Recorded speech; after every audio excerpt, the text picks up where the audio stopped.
I basically have two things I want to cover, and one is politics, and one is just being Jewish today, post October 7th, post latest ceasefire treaty. We hope the one that will hold. But I want to start with politics, and J.D. Vance, Tucker Carlson, Nick Fuentes, who, by the way, I couldn't recognize until a week ago. Like, I had successfully avoided all Nick Fuentes in my life.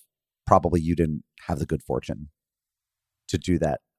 Is it the story of our generally last decade? Is people who you have successfully avoided and wish to never know anything more about become absolutely central to understanding our world and influencing events?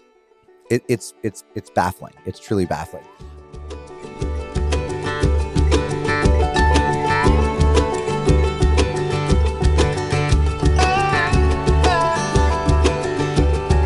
Hello, everybody. This is Mark Oppenheimer, and you are listening to ARC, the podcast, the audio companion to the web magazine ARC, online at arcmag.org. We're all a production of the Danforth Center on Religion and Politics at Washington University in St. Louis. And this week, I am hosting one of the bravest people I know. There's just no other way to say it, except that Yair Rosenberg, for about the past 10, maybe even 15 years, has been that Jew on Twitter or on X or whatever, on social media, who has taken, I don't know if it's more abuse than anyone else, but who has willingly stepped into more anti-Semitic abuse than anyone I can think of. Like, if you want to talk to some guy who has had GIFs of his own face photoshopped onto a body going into a gas chamber thousands of times and had those GIFs or GIFs sent to him relentlessly over years, that's Yair Rosenberg, right? If you want to know who has been attacked as the leading mastermind of the worldwide Jewish conspiracy by more crazy people on social media platforms than anyone else I can think of. And what's more, sometimes engages with those people and tries to figure out what they're thinking and not tries to talk them out of it, but tries to understand them rather than just flaming them back or recoiling from them. That is Yair Rosenberg. He is a staff writer for The Atlantic. And as we are in this weird moment of anti-Semitism coming from guests on Tucker Carlson's show and the Heritage Foundation imploding because its director defended Tucker Carlson for having on Nick Fuentes, there's this whole weird snake swallowing its own tail aspect of what's going on with the far right now, having to do with how to deal with the anti-Semites in their midst. And as I observed all this a little bit from afar, as somebody who's not on social media, I thought the only person who can really explain this to me, or the person who can explain this to me with his sense of humor intact, is Yair Rosenberg. I worked with him at Tablet Magazine back in the day. As I said, he's now at The Atlantic. And we spoke last week. He was at his home in New York. I was at home in New Haven. And we gabbed and jived about what's going on with the anti-Semites in the world, and also what's going on internally with the American Jewish community, because these anti-Semitic currents and this sort of controversy over Israel and about dual loyalties, all of this stuff not only riles the world toward Jews, but a lot of it also riles Jews internally and has us at each other's throats, if that's not too bombastic. So Yair Rosenberg and I had a far-ranging conversation in which we talked about all of this stuff and never got around to talk about his beautiful children or his wife who teaches Talmud or all the other stuff he's working on. But we really stayed focused on the American right and the American Jews and where we all go from here. Here's me in conversation with Yair Rosenberg.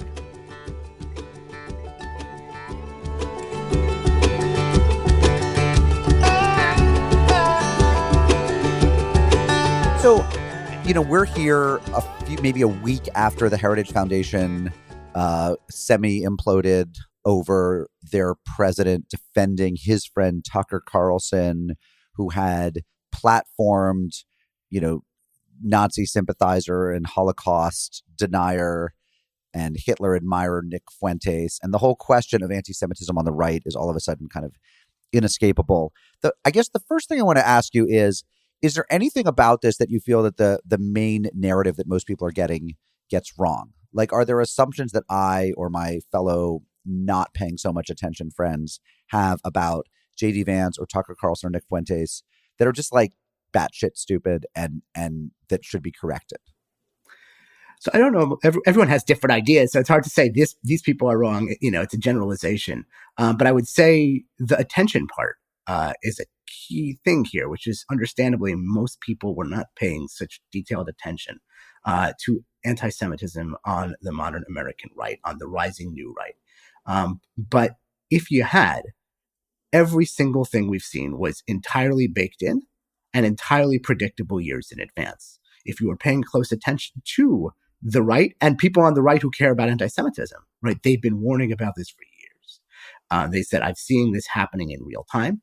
If you were paying attention to Nick Fuentes and sort of his benchmarks for his own success and what he would, say constitutes his success, you'd see that he'd been hitting a bunch of them. You'd also just notice how he was moving closer and closer to the circles of power, right? From this sort of fringe figure that you could safely ignore, one random person marching in the Unite the Right rally in Charlottesville, to somebody with a sort of fringe audience that was, real, but not a huge deal, to somebody who was on stage, at a conference with Marjorie Taylor Greene, who then claimed she didn't know who he was, even though she literally stood on stage with him and smiled and shook his hand and spoke at his event, right?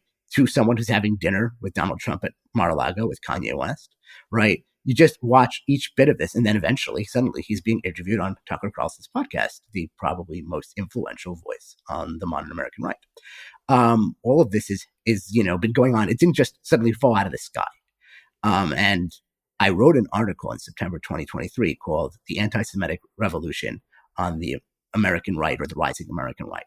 And if you read it, it talks about all of these people, and it tells you that all of this is where all it's going. And it was basically saying stakes for the 2024 election include who is basically going to just, get the wind at their back in American right-wing politics. And I made several arguments in that article also for why the anti-Semites were winning within the struggle on the right and why they probably would keep winning.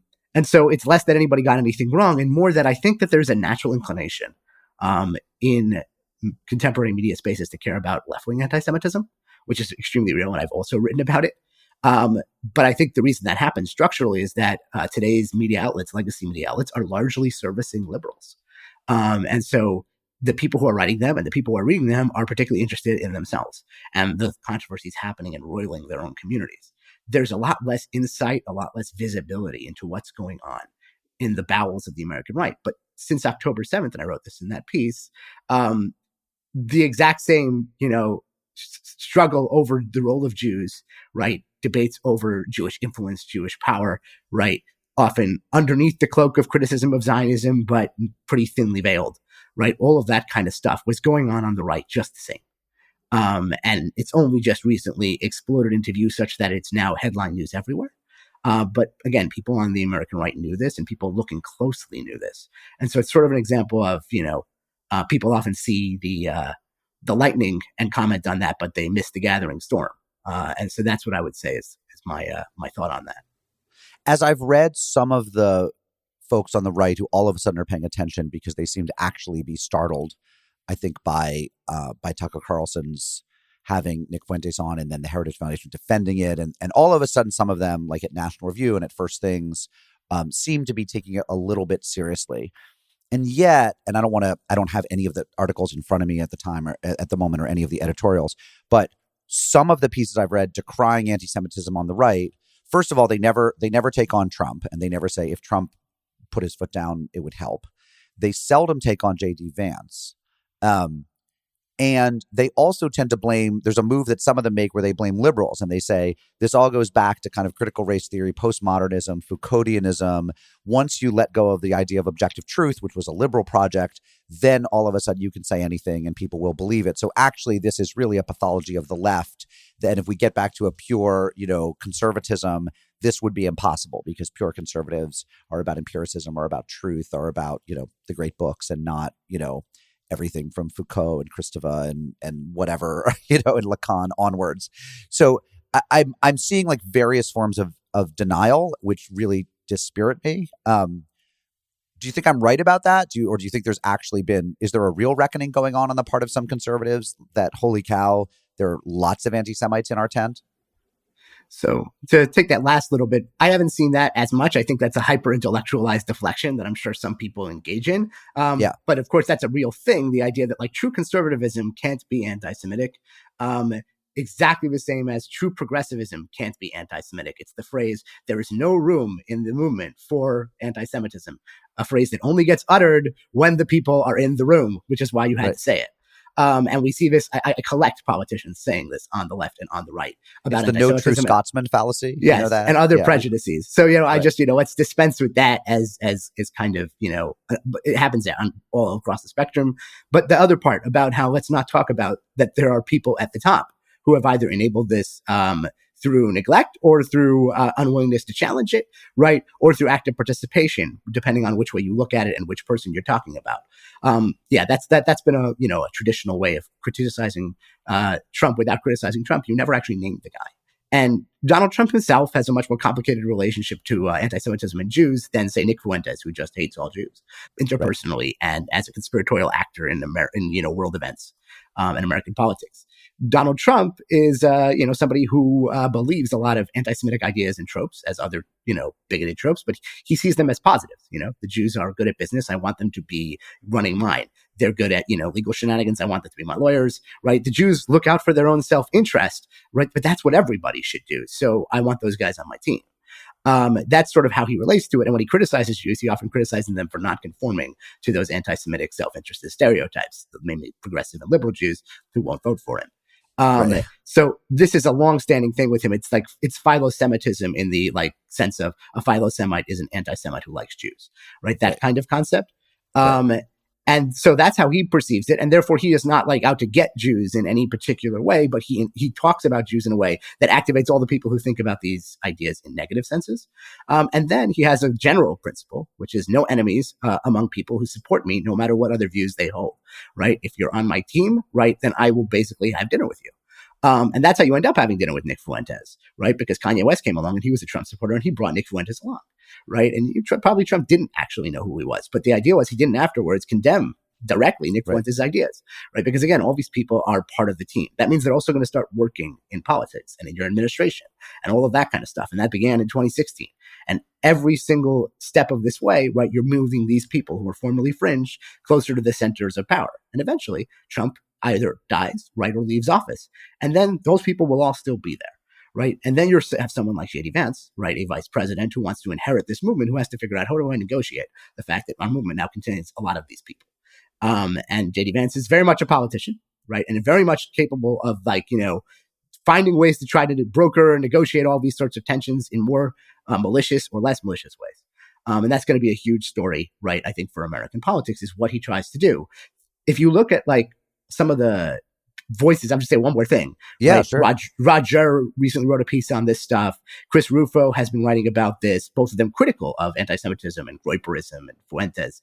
They've both landed on this position that sort of J.D. Vance is going to have to be the one who sets a piece and comes up with a way to relate to the grievances these people have without accepting their bigotries. And I think that is correct. I also think his choices of late have been pretty dispiriting and suggest one direction and a certain level of capitulation and evasion.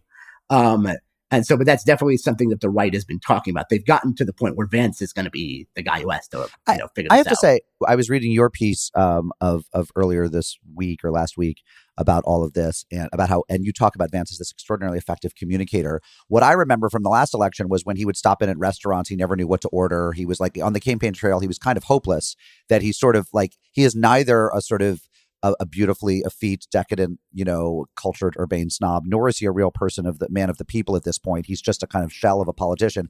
I don't think he's the great communicator you think he is. I would also add that I think it's weird that everyone's saying, oh, the vice president is the natural heir to this mantle. The vice president almost never is the heir to anything, whether it's Al Gore, or Kamala Harris or, Dick Cheney, or they never become anything afterwards. They sort of retreat to their fishing cabin somewhere and try to stay relevant for the rest of Biden, there are exceptions. Of course, there are exceptions. The first George Bush got a term and obviously Biden got a term. But actually, if anything, you don't want to be the vice president if you have higher ambitions. So I guess, what would you say to my problematization of this assumption that Vance is the obvious dude? Why is Vance the obvious dude? Yeah, so I think that the point about vice presidents being overrated as heirs to movements, especially this one, which is so personalized around Trump, I think is absolutely correct in this situation. I think if you closely listen to Trump when he's asked about who he thinks is his heir apparent, he throws in Rubio, and he's happy to do it like a reality show, and people will compete for favor. He has no incentive to name somebody until the very last moment. And nobody has Vance's skills. I'm probably going to write on this point. And more generally speaking, Trump has this incredible amoral transactionalism that enables him nobody to has bring a lot of Trump skills. You mean said Vance's skills? You mean Trump skills? Nobody has Trump's skills, right? Okay, yeah. Trump has this incredible amoral transactionalism that enables him to like promise opposite things to opposite constituencies, and they all kind of believe him because they say, "Hey, he has no principles. He might give me some of what I want." Right. Vance, like pretty much every other normal politician in American and other politics, markets everything under a brand of coherent moralism. Now, his version of that is like, national conservatism, very right wing, right? But, Kamala Harris did the same thing. Mitt Romney did the same thing. Obama did the same thing. We are coherent personalities with a worldview and everything fits. And if things don't seem to fit, that's a hypocrisy problem. Right? That's a authenticity problem. Trump never has an authenticity problem because people think he's authentically self-interested and double dealing. And that means everyone kind of wants in on his casino because they think that they can be the ones to win in the House. Of course, the House always wins. And so I don't think anybody can do what Trump did for this coalition and hold all these people together. And Vance, when I say that he's an exceptional communicator, what I mean is that he has a very specific set of skills, right?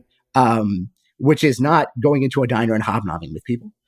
It's not the giant arena-filling speeches, charismatically holding everyone spellbound. He's really good at finding ways to convince particular audiences that he's one of them, and that he can he can then sort of weave different threads together that other people might find contradictory. So first he convinced, right? Shell-shocked MSNBC liberals that he was the Trump whisperer for the heartland and got on every single liberal show talking about this stuff, right? As an anti-Trump guy from Appalachia. Then he convinces, Don Jr. and Tucker Carlson that actually he's a true blue Trump convert and he should be the first that he should be a senator, right? And get the nod from Trump for that, right? Then within 2 years, he should be the vice president. This is insane, right? Then he goes on stage and debates Tim Walz and says, actually, oh, shucks, I just want everyone to get along. And he out Tim Walz as Tim Walz, right? And I think people should look at that and recognize that there is a real set of skills there. It's a very specific set, right? Okay. And like the question is, does it work for this particular task? And it's hard to see and hard to know. But it is something, it's not unreasonable when people look at him and say, maybe he could. And that doesn't mean, by the way, that, again, as I said, the choices could be really dark and dispiriting, the ones he decides to make. I'm just saying he might actually get to make those choices. Okay. What's a groyper? Great question. So one of those things that you wish you never had to know, and now people have to know, is the name of like Nick Fuentes and his followers take for themselves. These are basically far-right white nationalist types, disproportionately skewing young and online, speaking irony-laced memes, very much opposed to what they see as political orthodoxy on the American right, not just opposed to all the horrible things that they hate about the left, LGBT people, diversity initiatives, et cetera, et cetera. And, frankly, what Nick Fuentes and these people are is it's a reheated form of white nationalism with internet aesthetics. It's, David Duke, if he had a Twitch feed, and like, this is really important. Like, it matters, right? To be able to optimize this stuff for the current form of way of young people speaking.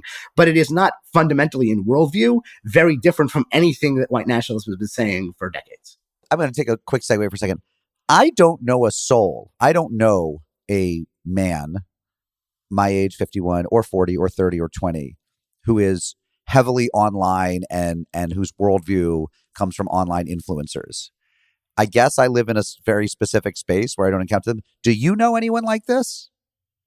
I do. I'll put it this way. I do people that usually younger than me, right? There's, but the younger you get, right? We have so much data on this at this point, going back years, the more likely you're getting your news, not from traditional legacy media outlets, but from social media apps, TikTok predominantly, but also X, right? Also Instagram, all the usuals. Right. All that kind of stuff. Right. YouTube, of course. I just literally meant like, where do I find them in sort of Southern Connecticut? If I wanted to find, an online Groyper sympathetic 26-year-old, Are they employed? Do they have their own apartments? Is the stereotype that they're losers living in their mother's basement entirely true? Or are they working day jobs as nurses and accountants and physical therapists, and then they come home and they gripe? So it's actually a very good sociological question that deserves more, again, because this topic did not get enough attention. There was not enough investigation in a serious way about this stuff. I would say, first of all, there is something important to say we haven't said, which is I think there are far fewer of these people than they make themselves seem. They're kind of like the pufferfish of American politics, which is a really effective thing to be if you can be. And lots of political actors attempt this, and some of them succeed. AIPAC's another great example of a pufferfish in American politics. AIPAC? Yeah. The pro-Israel very good lobby, at making themselves seem more powerful than they are, which is a very effective tactic as a lobby. In point of fact, they pick their spots very well. And they also were working with public opinion for many years that was already on their side. Now when it's not, right, suddenly it's a lot harder to do what they were doing. Suddenly they're the pufferfish, right. But so the Fuentes people, in sheer numbers, they're not huge, right? They are very, very online. That means that they can punch above their weights in online discourses, give tons and tons of internet comments, tons and tons of likes, give a lot of viewership stats, and make it seem like they're more important than they are. That is really effective because the perception of power, especially in politics, becomes often power. But at the same time, it's also a weakness because you can we've seen this in American politics again and again since 2016. People overestimate the power of something that's, virality over reality. And then you have elections. Right. And you have primaries and you discover that everybody ran to the left. And then this guy, Joe Biden, just wins the primary to rock. Right. Ron DeSantis decides to launch his campaign with a Twitter space with Elon Musk instead of, some scenic place in Florida because he's become internet infected and he's running a campaign on online memes at Disney. And then he just gets completely trounced by Donald Trump. Right. So the internet poisoning, can massively distort people's understanding of this landscape. So I say, you ask, I haven't met all these groypers. It's because there aren't as many of them as you might think, even as they punch above their weight. I'm going to go on a groyper hunt and try to find one and write a story about a genuine, authentic groyper. And these people, before they called themselves groypers, they were in 2016, I was talking to these people and interviewing them because they were the sort of people who were trolling me on Twitter, right? The earliest iterations of these people were trying to, Photoshop me into gas chambers. And I'd ask them questions about what's your deal? You're supporting Trump, but Trump's got a Jewish son-in-law, his daughter converted to Orthodox Judaism. He seems supportive of Israel. What is going on with this? And they said, well, yeah, he's the best we're going to get. And we're not stupid. We understand, right? That nobody's perfect. This is the line I would get, right? But he's our entryway. And they were right. They were completely right. And I think it's actually, I wrote about this at the time, right after the election. I said, they get something pragmatically, right? These people got something pragmatically about politics that the American left has so much trouble with, which is simply settling on somebody who is your best shot at the moment, right? And will actually be in some way advancing your concerns and then working the next 4 years and the next 4 years to go further, right? As opposed to trying to get everything and losing entirely. All the time. So if these guys got power, not the groypers, let's say the worst case scenario, whatever it is, comes to pass with Carlson and let's say Vance is who Carlson wants him to be. It turns out he's actually groyper sympathetic. He's actually willing to empower and enable anti-Semites. Let's say that all of these young staffers one hears about who are far to the right of the older people who are their bosses continue to ascend in power. What's the darkest endgame you imagine for, say, 10 or 15 years from now? And I get asked this. I sometimes give paid speeches where I talk about, what's going on. And I just the other day, I was giving a talk at a synagogue, literally 3-4 days ago, and was asked by someone whose parents had to flee Germany in the 1930s, when is it time to pack our bags? And I was struggling because on the one hand, I didn't want to be dismissive of his very real fears. And on the other hand, I have trouble imagining the scenario that is, physically unsafe for Jews in America right now. Or I can imagine, renegade attacks like the one at Tree of Life Synagogue. But I don't think there's anyone pushing policy to round us all up and put us in ghettos or to strip us of our assets or whatever. But is that an end game? I mean, give me a reality check of if everything goes badly, where could we be 15 years from now if the ones the groyper support are running things?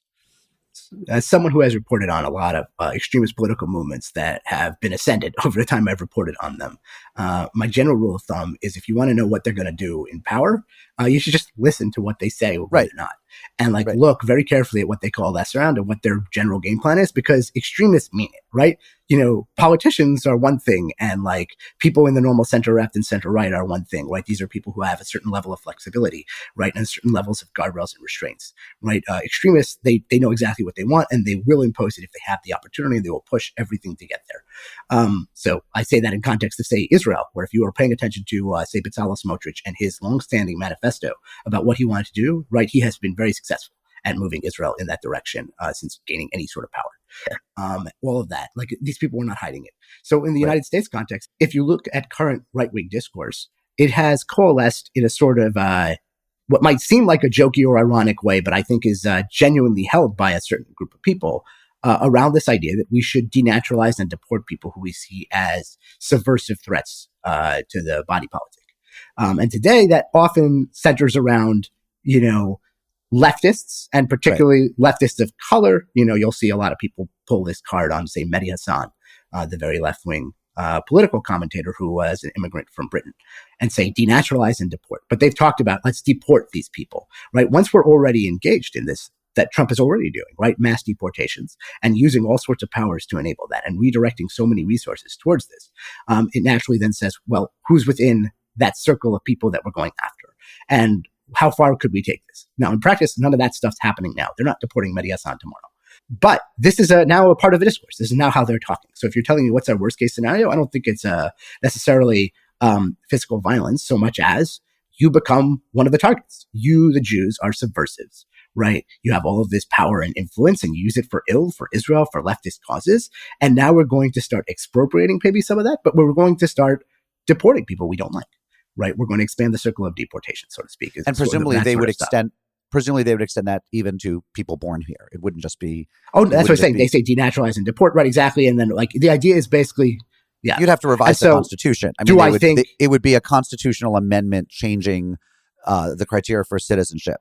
Do I think any of that is likely? No. Right? Do I think that we've entered, as often is the case in our current world, on so many bad scenarios, both political and not political, where this is a non-zero chance now? Yes. And that's the sort of thing. So that's what that's what certain extreme figures are talking about. That's what they want.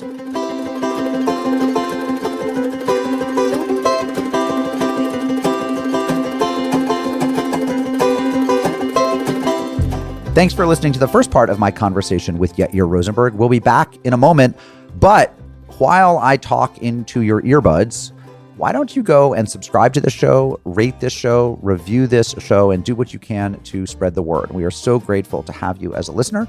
And, the more that you can help turn other people on to ARC, the podcast, the better. In the meantime, I want to tell you that we have some terrific upcoming guests. The one whom I'm really excited about right now is Kelsey Osgood. That's an interview I recorded a while ago, but we're finally going to get around to playing it. I interviewed her about her book about 7 female converts, people who left one religion for another. And she talked to a convert to Judaism, a convert to Quakerism, a convert to Mormonism. It's really fascinating. And I can't wait to play that episode for you in the weeks to come. Meanwhile, go over to arcmag.org and you can see David Sugarman's terrific essay on his visit to the old, somewhat dead Jewish city of Vilnius. That is to say, the city's alive, but the Jewish community there is mostly dead, and Jewish culture there has not persisted. But it's a beautiful piece about a trip he took from one Jewish home, New York City, to another Jewish home, Vilnius, and so much more over at arcmag.org, religion, politics, etc. That's our business. We're so glad that you're in it with us. And now, back to the second part of my conversation with Yair Rosenberg.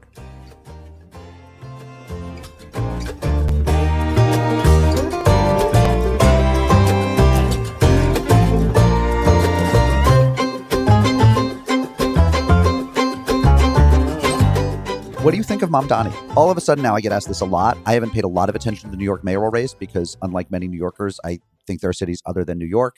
I don't think it's my job to spend all my time obsessing over New York City politics, despite, of course, having been born there, because everyone did time in New York City. And mine was as a... You at least escaped. Mine was as a 0 to 2-year-old. And so I haven't paid that much attention. But the other question I get asked is, is it time for us to leave New York City? I get asked this by Jews.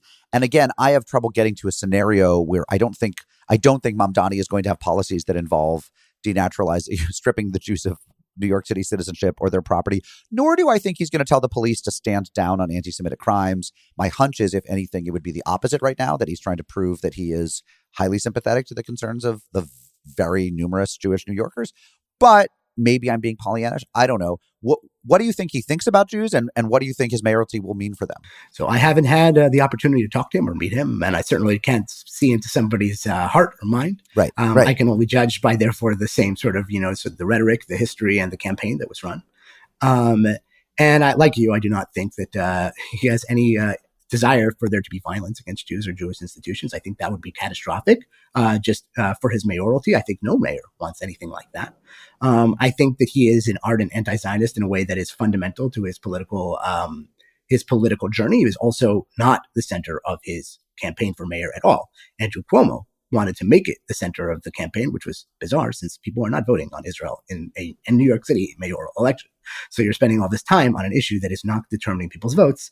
And to the extent that it was in a Democratic primary in particular, well, Democrats don't very much like Israel right now. And so Mamdani is a committed anti-Zionist, not in the sense of Israel needs to end the occupation, the settlements are wrong, must end, right? Perhaps we should sanction this or that thing. Perhaps, it's like Israel is an apartheid state, all that. No, Israel should be gone as a Jewish state, right? Jews don't get one. And that obviously is extremely, deeply, profoundly troubling to many, many Jews. It's why many progressive rabbis, people who were affiliated with J Street and others, right, actually ended up on the other side of this and got very, were very concerned.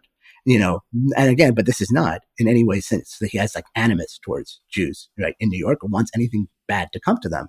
And so what's going to end up happening, I think that will be something to see, and we can only know when it happens, is he wants to draw a bright dividing line between anti-Semitism and anti-Zionism that in practice, those of us who have covered this for a long time know doesn't really exist, right? There's a lot of gray area and, blurred lines, right? There's a lot of people who use anti-Zionism as a veneer under which to pursue, like Nick Fuentes, right? Under which to pursue anti-Semitic agendas.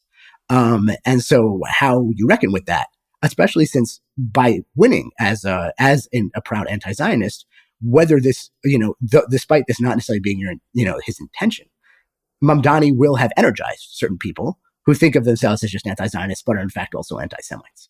And they will be, empowered to act and think that they have the wind at their backs. And then they do something that then he has to respond to.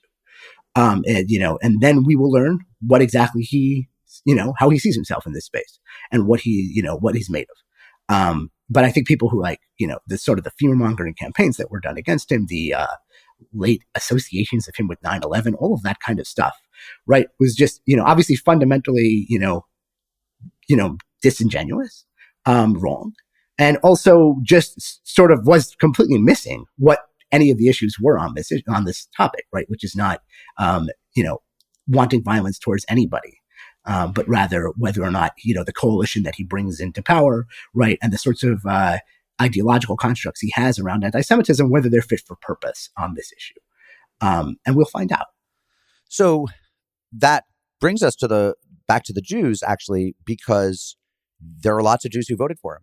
And a lot of those Jews are, not particularly Jewishly affiliated, but a lot of them are. And a lot of them attend congregations that are now, if not explicitly anti-Zionist, are, sort of agnostic on the question or consciously make space for people who are anti-Zionist, non-Zionist, post-Zionist, diasporist, whatever you want to call it. Those are all different things. And, one of the things I also find myself explaining to audiences is you really can't take it for granted that the anti-Zionist Jews are people who want to break from Judaism, because increasingly a lot of them don't. I mean, a lot of them do. And, the people who say my Judaism is my anti-Zionism, like their only connection to Judaism, the only time they show up as Jews is to use it as a platform to criticize Israel. But actually, there really are, significant clumps of Jews who are quite explicitly anti-Zionist and have a practice, and, pray, celebrate holidays, belong to congregations, whatever that means. Do you see this as heading towards a real schism where the most meaningful divide in American Jews 10 years from now, 20 years from now, is between the ones who feel like love for Israel and the ones who feel contempt for it? Will this be smoothed over in some way? Will they continue to coexist in some congregations? What do you see as the end game there? Oh, I have this is where I get to say, I report on the present, not the future. I have no idea. I'll just say, I can talk about the present and say, I think it's important for Jewish communities to, include and acknowledge people who have different views on Israel, including harshly critical ones, including ones to whom Israel is something that they find as a deeper, profound shame right now. And that is not always something that the American Jewish community has been good at. That was true before, the Mamdani election, this sort of difficulty. And to the extent that people who have that view, like you said, want there to be positive Jewish content to their lives, not that their Judaism is defined as being against something, specifically Israel and other Jews who are supportive in some way of Israel, right? But people who actually want to be part of the Jewish community, right, and want a seat at the table. They don't want to push other people away, right? So that's a good thing, right? And that's how I've always seen it. That has been challenging for some Jewish communities, not as challenging for others. So I can tell you what I'd like to see, right, rather than what I know is going to happen. Okay, what would you like to see? No, that's what I'm saying. What I'd like to see is the ability for people to have those conversations. As someone who studied Jewish history, we've had much bigger divides in which people still maintained relationships. I mean, including the original Zionist movement, which was tons of people with totally different views. Some of whom wanted there to be a state of Israel, but it would be national. Some of it wanted it cultural. Some wanted it not at all. And all these people still did manage in other ways to be part of the same community. And the stakes were so incredibly high. This is like World War II, time. But I think one of the things going on, I think there are a number of things going on when I talk to, say, rabbis, as I just talked to a rabbi of a very large and successful congregation who has made it his brand that, basically non-Zionists are not welcome here, that we are Israel proud. And he says that he tells people, and he certainly, if he doesn't tell them explicitly, it's very clear in his public statements in his community, that, if you're not down with Israel, if you don't love Israel, you won't feel comfortable here and you should find another temple. And that position, I think, has grown his community. Like, I think he has gotten a lot of people to join as an act of Zionism. People who wouldn't necessarily even join congregations in his town. He's lost a few people and gained way, way, way, way more. I think some of the people who say that, who take that position, it's a branding thing. They realize that that's a lane they can occupy where they will get congregants and so forth and so on. Some of them, it's completely sincere. They think there's actually something so pernicious about anti-Zionism or self-loathing that it will actually undermine, like, you can't have real community or real spirituality in a space where these people exist. And I think for some of them, they are deer caught in the headlights, which is they didn't think in their time in the rabbinate they would ever have to deal with meaningful numbers of anti-Zionists. They just figured that the sort of consilience of loving Israel and being Jewish in America the overlap was so, the fit was so perfect that they wouldn't have to deal with this. And now, I mean, I feel that a little bit maybe with the sort of some of the New York rabbis like the Elliot Cosgroves or something, where they maybe hope this too will pass and they can get back to just presuming that they are talking to fellow Zionists, because that really is what it is to be Jewish. So I don't know. I see it as being like several very different kinds of moves that rabbis are making. Well, you could have synagogues that aggregate around Zionist and anti-Zionist lines purely because that is now American religion works, where people go and they sign up. It's pluralized, and that includes within religions and denominations.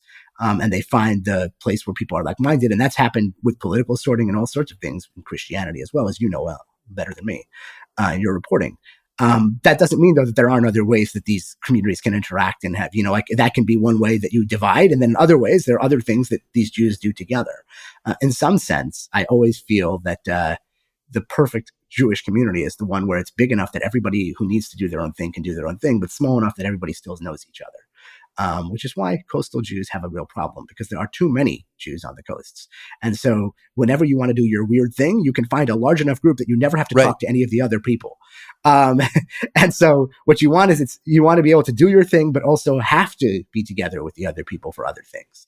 And that would be what people, what I think is the healthiest version of this. I think you put that very, very profoundly and perfectly. And it names something I've often thought when I've spoken to, the Jewish community in Fort Wayne, Indiana, or, Eau Claire, Wisconsin, or, even here in New Haven, where we have more Jews than that. But we have to stick together. We don't have the luxury of separating out into this little political, lane and this political lane. We just don't, we wouldn't have critical mass. And I think you're right. New York, LA, Miami, they've got critical mass to exclude whomever they want. And it's probably not good for the soul. Can I conclude with a few quick questions? a few of my traditional lightning round questions? For sure. So if you'd become something else for a living, if you had done something else for a living besides be a writer slash tweeter slash a public intellectual, something within reason that you might have been able to do. So not an Olympic sprinter or, the world's leading sculptor. I'm assuming. I don't know how fast you are, but something that you could have done had you made some different choices. What might that have been? Couple. I mean, Kid Yair would have been making computer games in some fashion. I did that when I was a little kid. I made pretty bad computer games, but they were computer games, and I enjoyed it. And I've always loved that kind of thing. It's tremendously difficult to actually make a good one. Another one would have been somehow to do the music that I do as a hobby now, but to be doing it in some form as a more of a calling, right? Which could be as some sort of musical artist, or could be as like a cantor, right? These are things open to people who sing and compose certain types of melodies. So those are two possible things. Although I think the more likely path would have been I'd be writing about different things, which is something I really wish I was, right? I really wish I wasn't called, it wasn't desired that I'd be writing about anti-Semitism, right? And I was desired about writing Israel-Palestine because these would have been solved problems, non-problems, right? And then I would be writing about film, culture, other types of things, human interest, things that I find very much what we're actually trying to live for, right? Rather than these other things that are very important, but largely because they impede us and our ability to live. Right. Yeah, I feel the same way. I think I'd be writing, but about other stuff. Do you believe in God? And if so, what do you mean by that? I do believe in God, but most of the time I'm angry at him these days. And so I guess that's how you know that there's something there. I do think there's a tremendous Jewish tradition of being upset and wrestling with that. The version of God that I believe in changes a lot. And it's, so like to say, what do I mean by that? I mean that something created the universe, something is responsible for consciousness. And that there's more to the world than we understand, and perpetually is, and that there's more mystery and things than we can quite grasp, and all of those things. And then I have a particular tradition and way of approaching that that comes from my family and my heritage that I find fulfilling. So that's sort of the way you get from me to my Jewish practice. But like you can't cover the things I cover and think that and not have a lot of questions and sometimes really angry ones. Can you tell us about a song that when you hear it makes you nostalgic or takes you back to a specific time and place? It's not a song, but it is the way that people sometimes recite the Shema to the traditional Torah trap, right? So when synagogues sometimes say it out loud, they will not just chant it. It's the specific chant is the way you would say it if you were reading it from the Torah, and people know it. They sometimes learn it in school, and the whole congregation will say it out loud. Maybe just the first paragraph, sometimes the whole thing, depending on the synagogue. And my dad started seeing that tradition of doing it out loud at some point in my childhood in our synagogue. My dad is a synagogue rabbi in Queens. And so it went from being something people said silently to something that the whole congregation said together. So now whenever I do say that prayer or hear that prayer, right, I can like bring myself back to that moment or to other places in my life, in like school or elsewhere, where the congregation was doing that. And it's a powerful thing. So before your dad's change, what I presume they said the first two lines out loud, but then Exactly. silently, and then he Basically. added in the whole. I said we're going to say either the first paragraph or, depending on the mood, right, the whole thing out loud. Yeah. Oh, interesting. And so I hear him, right, and I hear the congregation, the people I know, right, some who are still with us, some who are not, right. It's a powerful thing. And then finally, what's something that you're, what's some culture that you're enjoying right now, or at some point in the past, if you had to recommend a book and a movie, or a record album or a video game, what are some recommendations for people? I wish I had vastly more time to do these things, right? I generally get my fiction reading done on Shabbat, right? And I purposely don't read things that have to do with what I do. Sitting on my desk is the latest Philip Pullman novel, right? So Philip Pullman wrote this original His Dark Materials trilogy, which is a huge phenomenon, big part of my childhood. And then he wrote a sequel trilogy much later. And the first two books have been out for a little bit. And after a few years, he just came out with the final one of the second trilogy. It's been long enough that I'm currently rereading book 2 before I can read book 1. So book 3. So I can't tell you, right, if it lives up to the billing. The reviews seem to be good. But that's one of them. And then something that I have watched that I appreciated. This is not as recent and it's not as original, but I did really appreciate Andor, which is this Star Wars show that is really a show that happens to be Star Wars. And it is about the politics of sort of incremental descent of authoritarian ideas and regimes, right? And then different ways resistance movements rise up against those and fight amongst each other. It's really like it is trying to reckon with the way this really works rather than the fantasy version of it. And it's just great drama. It's really well acted. It's everything that all the Star Wars subsequent content has not been. And so, I got to that very late, like lots of other people, but this just tells you how much time I have on my hands. As the father of young children, you don't have endless time on your hands. I'm pleased to learn that you're, in the endless divide and battle between the sci-fi and the fantasy nerds. You are both. Oh, for sure. Yair Rosenberg, staff writer for The Atlantic, major dude, mensch, father, songwriter. Thank you for joining me. Thank you for having me, Mark.